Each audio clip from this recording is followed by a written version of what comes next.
My mother was in the Navy, my father was in the Navy, my grandfather was in the Navy. For Robert Wigman, military service and the call of the sea were in his blood. Waco born and raised, he headed for San Diego and Navy boot camp at the age of 19. It was 1973, and the experience was nothing like the depictions on the silver screen.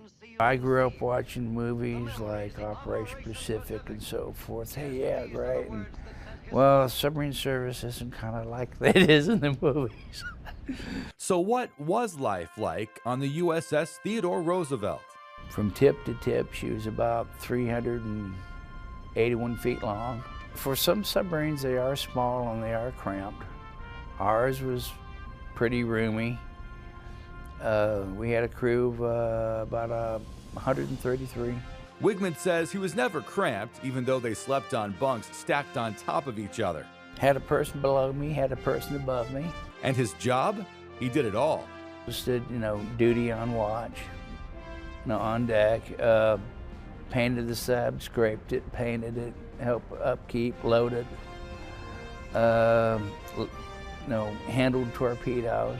Wigman even served as a plainsman at the controls, directing the sub where it needed to go. If you go forward in an airplane, you go down. Well, in a submarine, you do the same thing.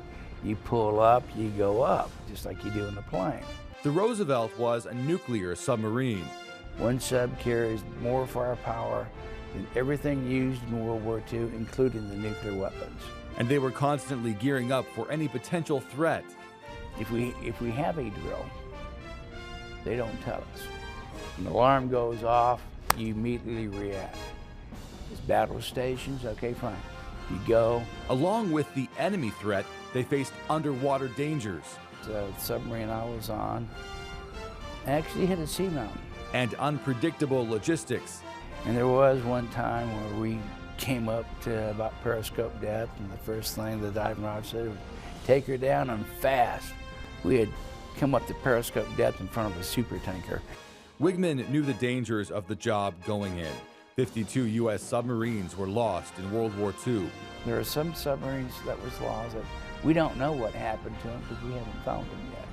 Wigman served until 1978, and while that included time in Vietnam, he says there are many things he still cannot talk about. But after sailing the world in a submarine and surface ships and seeing some 30 countries, he knows the nation he signed up to protect is like no other. People in the United States don't realize how good they have it.